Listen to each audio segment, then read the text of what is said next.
welcome to our channel నా target. Inter పరీక్ష fee చెల్లింపునకు తాత్కాల అవకాశం ఇవ్వడం జరిగింది.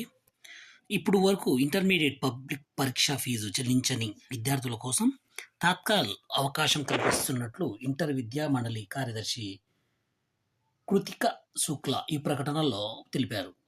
3,000 అపరాధ రుసుముతో గురువారం 30వ తేదీ వరకు కూడా చెల్లించవచ్చని ఆయన పేర్కొనడం జరిగింది. ఓకే, నెక్స్ట్ న్యూస్ ఏంటంటే మన రాష్ట్రంలో నేటి నుంచి అంటే ఏపీలో వాట్సాప్ గవర్నెన్స్ రావడం జరుగుతుంది చంద్రబాబు నాయుడు గారు.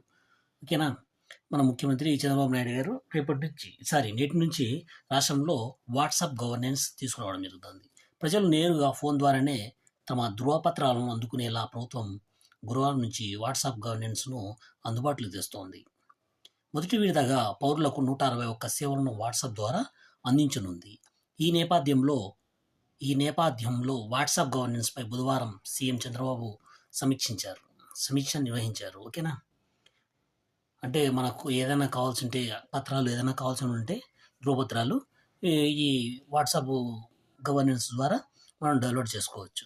ఆఫీసులో చుట్టూ తిరగడం అవసరం ఉండదు అనమాట. ఓకే, నెక్స్ట్ ఏంటంటే మొదటి దఫాల పౌరులకు అందుబాటులో 161 సేవలు రానున్నాయన్నమాట. ప్రజలు నేరుగా ఫోన్ ద్వారానే తమ ధృవపత్రాలను అందుకునేలా రాష్ట్ర ప్రభుత్వం గురువారం నుంచి వాట్సాప్ గవర్నెన్స్ను అందుబాటులోకి తెస్తోంది. అందుకోసం గత ఏడాది అక్టోబర్ 22న మేటాతో ఒప్పందం చేసుకున్న ప్రభుత్వం మొదటి విడతగా పౌరులకు ఈ సేవలను తీసుకురావడం జరిగింది. 161 సేవలను తీసుకురావడం జరుగుతుంది అనమాట. ఓకే, వాట్సాప్ ద్వారా సేవలు ఎలా పొందాలి, ఆప్షన్లు ఎలా ఎంచుకోవాలి వివరించారు. మొదటి విడతలో దేవాదాయ, ఎనర్జీ, ఏపీఎస్, ఆర్టీసీ, రెవెన్యూ, అన్నా క్యాంటీన్, సీఎంఆర్ఎఫ్, మున్సిపల్ వంటి వివిధ శాఖల సేవలను అందుబాటులోకి తెస్తున్నారు. రెండో విడతలో మరిన్ని సేవలను అందుబాటులోకి తీసుకురానున్నారు. దేశంలో మొదటిసారిగా ఇది వాట్సాప్ గవర్నెన్స్ను రాష్ట్రంలో ప్రవేశపెడుతున్నామని, ప్రజలు ప్రభుత్వ కార్యాలయాలు తిరగాల్సిన అవసరం ఉండదని చంద్రబాబు గారు అన్నారన్నమాట. ఓకేనా, ఇది మన news. Please subscribe our channel, like and share it.